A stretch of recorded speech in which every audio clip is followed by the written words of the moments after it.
तुम्ही कधी लक्ष दिलं आहे का? आपण सगळ्यांची काळजी घेतो. घराची, मुलांची, नवऱ्याची, सासू-सासऱ्यांची. पण स्वतःची काळजी ती मात्र शेवटी घेतो आणि कधी-कधी तर घेतच नाही.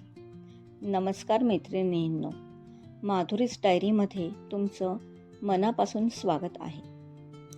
आज मला पडलेल्या एका साध्या पण महत्त्वाच्या प्रश्नाबद्दल तुमच्याशी बोलायचं आहे.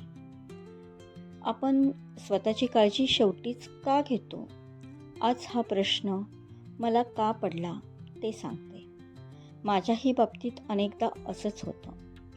सकाळपासून घरची कामं, सगळ्यांची काळजी, रोजच्या जबाबदाऱ्या, दिवस कसा संपतो तेच कळत नाही. आणि जेव्हा स्वतःसाठी करायची वेळ येते तेव्हा शरीर थकल्यासारखं वाटतं किंवा मन म्हणतं उद्या करू. हळूहळू मला जाणवलं की मी सगळ्यांसाठी वेळ काढते, पण स्वतःसाठी मात्र नाही.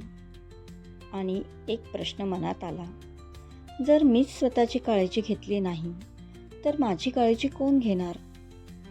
मलाच काही झालं तर घरच्यांकडे कोण बघणार? म्हणून मी एक छोटा बदल करायला सुरुवात केली आहे. मी अजूनही पूर्णपणे शिकलेली नाही, पण सुरुवात केली आहे. मन शांत ठेवायचं असेल तर मनाचीच नाही, शरीराचीही काळजी घ्यावी लागते. त्यासाठी तासनतास व्यायाम करायची गरज नाही, पण आपल्या शरीराला जितकं शक्य असेल तितकं थोडा वेळ चालणे किंवा साधे हलके योगाचे व्यायाम करते. कधीकधी मनाला आवडणारी शांत गाणी ऐकते. कधी चहा पिता पिता खिडकीतून निसर्ग बघते.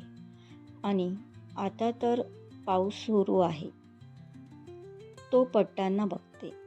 मला पाऊस खूप आवडतो, त्यामुळे तो बघताना वेळ कसा जातो कळतच नाही. जास्त नाही, पण 15-20 मिनटं. या 15-20 मिनटांनी माझ्या सगळ्या समस्या सुटत नाहीत, पण एक गोष्ट नक्की होते, मला पुन्हा स्वतःची आठवण होते. म्हणून आजचा छोटासा विचार एवढाच, इतरांची काळजी घ्या, पण स्वतःलाही त्या यादीत एक जागा द्या. आज फक्त 10 मिनटं स्वतःसाठी काढून बघा. कदाचित आपण स्वतःची काळजी मोठ्या गोष्टींनी नाही तर अशा छोट्या छोट्या क्षणांनी घ्यायला शिकायला हवं. मीही हा प्रयत्न करते आहे. तुम्ही शेवटचा स्वतःसाठी वेळ कधी काढला होता? कमेंट्समध्ये नक्की सांगा. पुन्हा भेटू पुढच्या व्हिडिओमध्ये. तोपर्यंत काळजी घ्या आणि आनंदी राहा.